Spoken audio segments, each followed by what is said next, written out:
ये आइए अब हम लोग देखते हैं। देखिएगा यहाँ पर साइंस में नेक्स्ट टॉपिक है आपका आर्कमिडीज प्रिंसिपल। क्लियर है ना? Archimedes principle. आइए देखते हैं ये आर्कमिडीज प्रिंसिपल ये होता क्या है ना? आर्कमिडीज प्रिंसिपल होता क्या है? तो देखिए ये क्या कहता है ना? तो इसके अकॉर्डिंग यानी कि अकॉर्डिंग टू आर्कमिडीज प्रिंसिपल ये कहता है कि अगर किसी ऑब्जेक्ट को है ना किसी लिक्विड में, ये कहता है किसी अगर ऑब्जेक्ट को अगर किसी लिक्विड में आप है ना इन अ या इन एनी लिक्विड, किसी लिक्विड में आप इमर्ज कर रहे हो, किसी ऑब्जेक्ट को अगर आप किसी लिक्विड में क्या कर रहे हैं, इमर्ज कर रहे हैं, क्या कर रहे हैं, इमर्ज्ड कर रहे हैं, मतलब उसमें उसको डुबो रहे हैं, है ना? चाहे आप फुल्ली इमर्ज्ड कर दे रहे हैं, पूरी तरह से उसको डुबो दे रहे हैं उसमें, या जो आप पार्शियली इमर्ज कर रहे हैं, मतलब थोड़ा सा ही इमर्ज कर रहे हैं। समझ में आया? मतलब इसके अकॉर्डिंग क्या है, किसी ऑब्जेक्ट को जब किसी लिक्विड में, किसी ऑब्जेक्ट को जब किसी लिक्विड में या तो पूरी तरह से इमर्ज किया जाता है, कर रहे हैं पूरी तरह से, मतलब उसमें रख रहे हैं, या जो पार्शियली मतलब थोड़ा ही, जैसे गिलास है ना, इसमें मान लीजिए लिक्विड है। क्लियर? तो आप किसी, मान लीजिए ये ऑब्जेक्ट है आपका, इस ऑब्जेक्ट को दो कंडीशन हो सकती है, या तो आप पूरी तरह से इसमें ऐसे डाल दीजिए तो आकर ये नीचे ऐसे आ जाएगा, है ना? या जो है आप इसको आधे पर ही रहने दीजिए, आधे ही इमर्ज कीजिए, एकदम फुल है वाटर से, है ना? या तो आप फुल्ली इमर्ज कर दे रहे हैं, या जो है पार्शियली इमर्ज। पार्शियली का मतलब थोड़ा पार्ट बाहर है ना, थोड़ा ही अंदर है। डन है ना? तो जब ऐसा होता है तो इसके बाद में यहाँ पर एक अपथ्रस्ट फोर्स अप्लाई होता है। इसके बाद यहाँ पर क्या होता है, एक अपथ्रस्ट फोर्स। और अपथ्रस्ट फोर्स का मतलब bound force. Upthrust force means क्या हुआ, बाउंड फोर्स।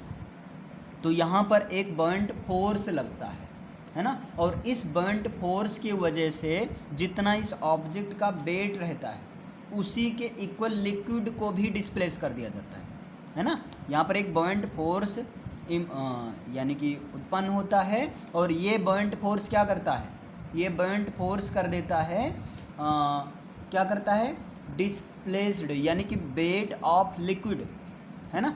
वेट ये करता है WEIGHT, वेट ऑफ लिक्विड, यानी कि लिक्विड के उतने ही वेट को ये क्या करता है, बाहर निकालता है जितना वेट ऑब्जेक्ट का होता है। जितना वेट किसका होता है, ऑब्जेक्ट्स का वेट होता है। क्लियर? ये चीज़ होता है आर्कमिडीज का प्रिंसिपल। समझ में आया? आर्कमिडीज प्रिंसिपल क्या है? तो इन शॉर्ट अपनी लैंग्वेज में पहले समझिए। जब किसी ऑब्जेक्ट को किसी कंटेनर, ऐसे कंटेनर जो फुल्ली लिक्विड से भरा है, तो किसी लिक्विड में या इमर्ज कर रहे हैं, और दो कंडीशन हो, या तो आप फुल्ली इमर्ज कर दे रहे हैं या पार्शियली इमर्ज कर रहे हैं, तो इसके बाद में वहाँ पर एक अपथ्रस्ट या बाउंड फोर्स अप्लाई होता है ना? और इस बाउंड फोर्स या अपथ्रस्ट फोर्स की वजह से उतना ही लिक्विड बाहर डिस्प्लेस किया जाता है जितना कि ऑब्जेक्ट का वेट होता है, जितना कि क्या होता है, ऑब्जेक्ट का वेट होता है। लेकिन ये लिक्विड, ये जो डिस्प्लेस हो रहा है, डिस्प्लेसेस लिक्विड का डिस्प्लेस हो रहा है, ये कौन कर रहा है, तो बाई एन ऑब्जेक्ट, वो ऑब्जेक्ट के ही द्वारा हो रहा है, यानी कि उस ऑब्जेक्ट के द्वारा लिक्विड का उतना ही डिस्प्लेस किया जाता है, उतना ही बाहर निकलता है जितना कि इस ऑब्जेक्ट का वेट होता है। समझ में आया? तो इस अकॉर्डिंग इन शॉर्ट अगर हम कहना चाहें तो यहाँ पर कहा जा सकता है, क्या आप कह सकते हैं, बाउंड फोर्स, है ना? आप कह सकते हैं बाउंड फोर्स, या इसी बाउंड फोर्स को क्या कहा जाता है, अपथ्रस्ट फोर्स। चाहे आप बाउंड फोर्स बोलिए और चाहे आप क्या बोलिए, अपथ्रस्ट बोलिए, बोथ आर इक्वल, है ना? Both are synonym. आप इसको अपथ्रस्ट भी बोल सकते हैं। तो बाउंड फोर्स या अपथ्रस्ट फोर्स जो किसी ऑब्जेक्ट पर काम करता है, ऑब्जेक्ट पर ही काम करेगा, एक्टिंग ऑन ऑब्जेक्ट, जो किसी ऑब्जेक्ट पर काम करेगा, उस बाउंड फोर्स की वजह से उतना ही वेट लिक्विड होता है, यानी कि डिस्प्लेस होगा जितना कि उस ऑब्जेक्ट का वेट होगा। है ना। जैसे यहाँ पर इज इक्वल टू, ये इक्वल होता है वेट ऑफ लिक्विड, उस लिक्विड के वेट के इक्वल होता है ना, displaced by the object, displaced by the object, displaced by the object, ये चीज़ होता है आपका, है ना। नहीं समझ में आया, देखिए बर्न्ड फोर्स या अपथ्रस्ट फोर्स जो किसी ऑब्जेक्ट पर एक्ट करता है ना, वो उतना ही लिक्विड के उतने ही क्वांटिटी को डिस्प्लेस करता है जितनी क्वांटिटी ऑब्जेक्ट का वेट होता है। यानी कि हम इस अकॉर्डिंग कह सकते हैं, आई होप आइडिया तो लग गया होगा, तो हम कह सकते हैं अगर पूछ लिया जाए what is Archimedes principle, Archimedes principal क्या है ना, तो आर्किमिडीज प्रिंसिपल क्या है तो बताइए। इसके अकॉर्डिंग हम कह सकते हैं when an object is fully or partially immersed in a liquid, immersed in a liquid, इसका मतलब क्या हुआ, जब किसी ऑब्जेक्ट को फुली रूप से या पार्शियली रूप से किसी लिक्विड में इमर्ज करते हैं, ये तो पहली कंडीशन हो गई। उसके बाद क्या होता है, देन इट एक्सपीरियंसेस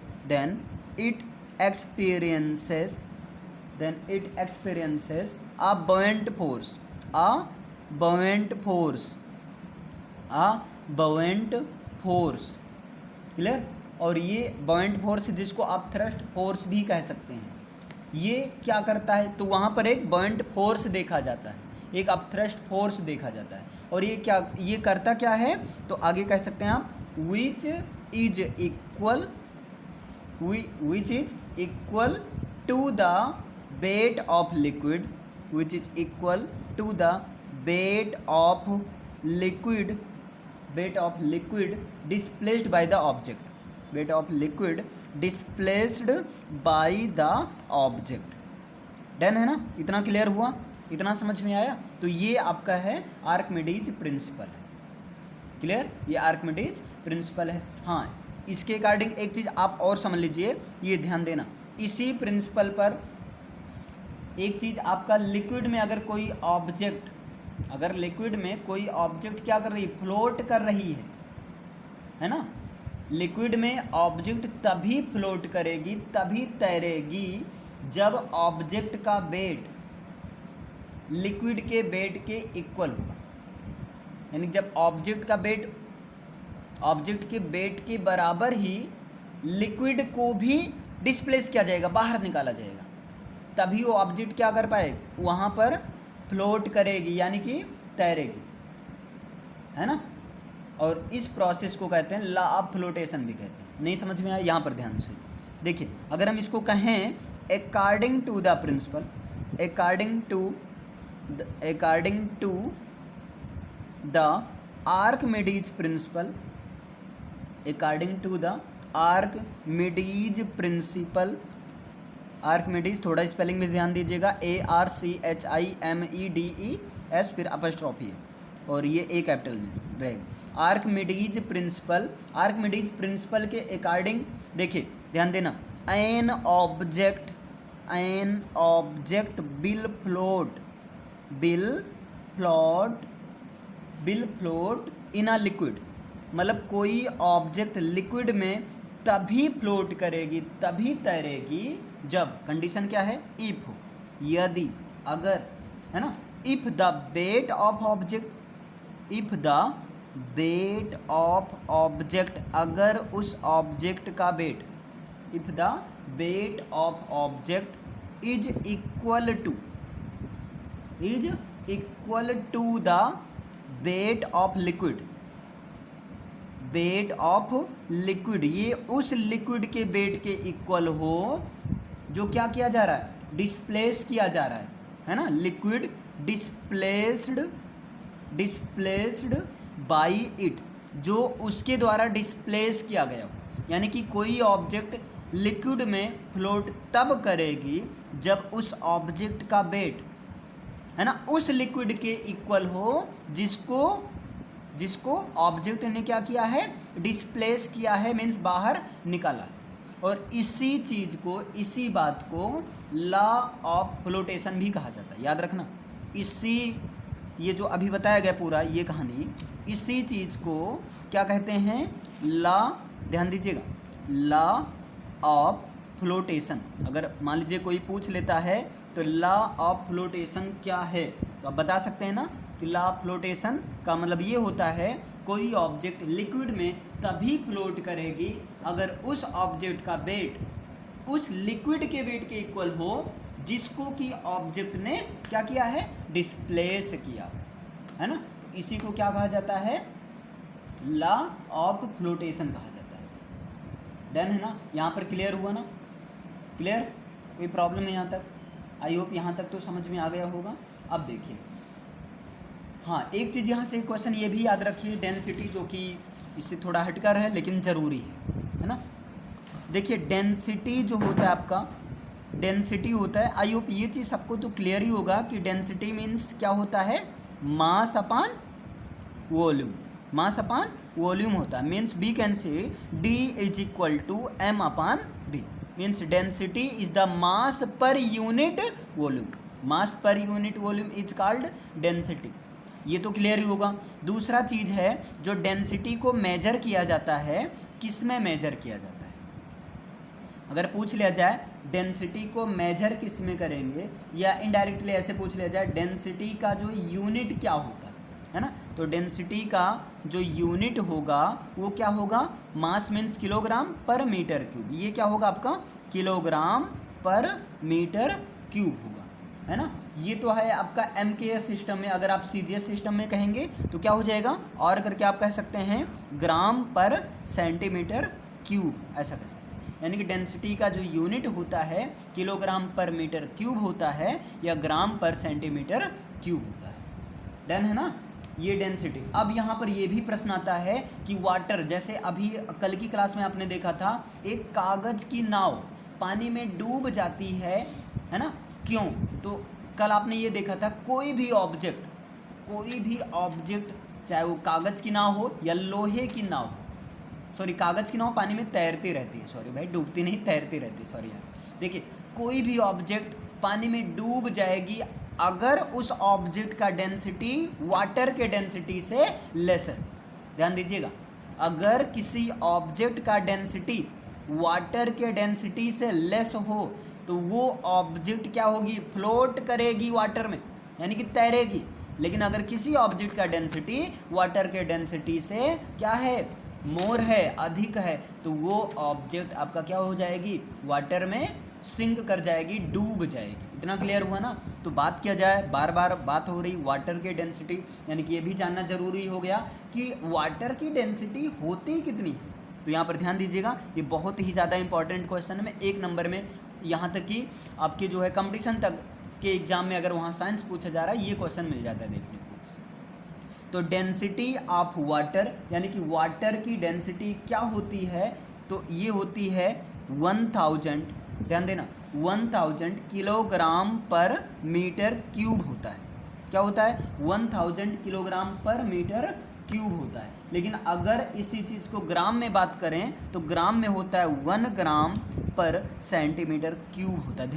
ध्यान दीजिएगा, वाटर की डेंसिटी कितनी होती है, तो कितनी डेंसिटी होती है, किलोग्राम पर मीटर क्यूब की बात किया जाए 1000 किलोग्राम पर मीटर क्यूब, अगर ग्राम पर सेंटीमीटर क्यूब की बात किया जाए तो क्या होता है, 1 ग्राम पर सेंटीमीटर क्यूब बात की जाए होता है।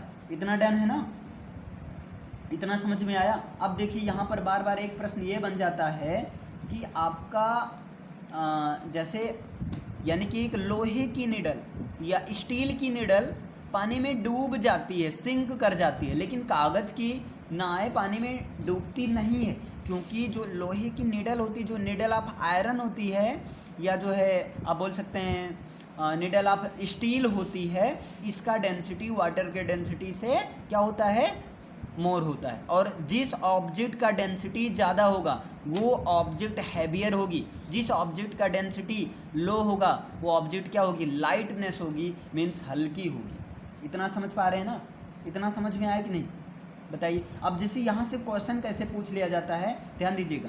यहाँ से एक चीज़ और याद रख लीजिए, मान लीजिए कभी पूछ लेते हैं रिलेटिव डेंसिटी, है ना, वो तो डेंसिटी था। मान लीजिए कभी आपसे क्वेश्चन ये पूछ लिया कि रिलेटिव डेंसिटी क्या होती है ना, तो आप क्या बताओगे, रिलेटिव डेंसिटी क्या होती है। तो ध्यान दीजिएगा, जो रिलेटिव डेंसिटी होती है उसके लिए फार्मूला होता है आपका, ध्यान दीजिएगा, रिलेटिव डेंसिटी एक प्रकार की डेंसिटी ही होती है ना।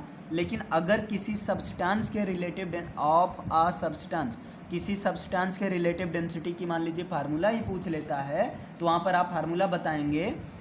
सबसे पहले तो उस सब्सटेंस का मास लिख देंगे, यानी कि मास ऑफ सब्सटेंस, क्या आप लिखेंगे, मास ऑफ सब्सटेंस, और divide by volume of substance.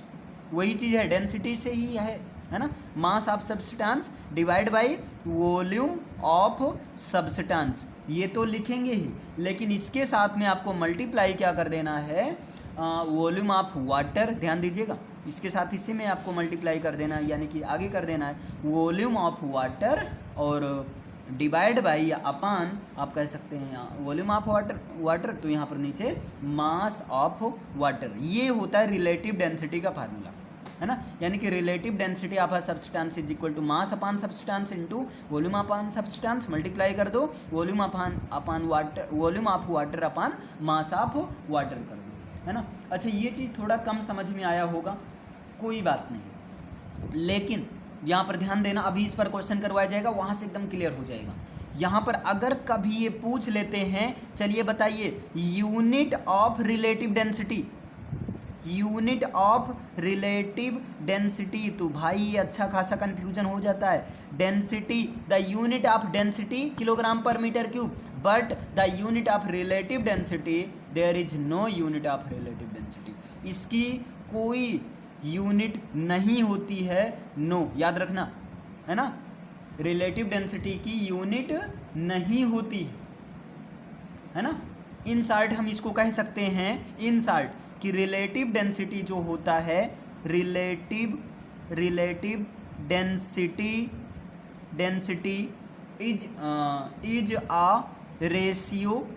Is a ratio of similar quantities. Relative density जो होती हैं ये सिमिलर क्वांटिटीज का क्या होती हैं, रेशियो होती, सिमिलर क्वांटिटीज की रेशियो होती है ना। अब ये थोड़ा कम समझ में आया। अच्छा चलिए एक क्वेश्चन देख लीजिए, अभी क्लियर हो जाएगा। जैसे मान लीजिए दे दिया जाए कि रिलेटिव डेंसिटी ऑफ सिल्वर, यहाँ मान लीजिए क्वेश्चन दे दिया जाए relative density of silver is, relative density of silver is 19.3, यानी कि सिल्वर का जो रिलेटिव डेंसिटी है वो 19.3 है, और इसके साथ में इन्होंने दे दिया मान लीजिए and the density of water, and the density of water is, और वाटर की डेंसिटी 10 की पावर क्यूब, 1000 का मतलब ही तो हुआ 10 की power cube kilogram per metre cube. तो यहाँ से क्वेश्चन पूछ लेंगे, तो बताइए आप सिल्वर की रिलेटिव डेंसिटी बताइए, है ना, यहाँ ऐसे पूछ लेंगे, देन व्हाट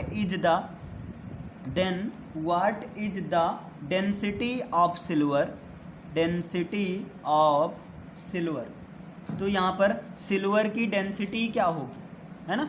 अब यहाँ देखिए रिलेटिव डेंसिटी दिया गया है, तो आप क्या करेंगे, फार्मूला अप्लाई कीजिए। तो जब फार्मूला आप अप्लाई करेंगे तो देखिए relative density is equal to क्या होता है, अभी आपने देखा रिलेटिव डेंसिटी जो होता है वो सिमिलर क्वांटिटीज का क्या होता है, रेशियो होता है। सिमिलर क्वांटिटीज का मतलब relative density of silver, relative density of silver is equal to, आप यहाँ क्या कर देंगे फिर, डेंसिटी ऑफ सिल्वर, यहाँ पर लिख दीजिए डेंसिटी ऑफ सिल्वर, और अपान क्या कर दीजिए, डेंसिटी ऑफ वाटर कर दीजिए, डेंसिटी ऑफ वाटर कर दीजिए। इतना समझ पा रहे हैं कि नहीं। रिलेटिव डेंसिटी का वैल्यू दिया गया है, कितना है, रिलेटिव डेंसिटी का जो वैल्यू है वो है आपका कितना है, 19.3 है। रिलेटिव डेंसिटी का एक मिनट भाई,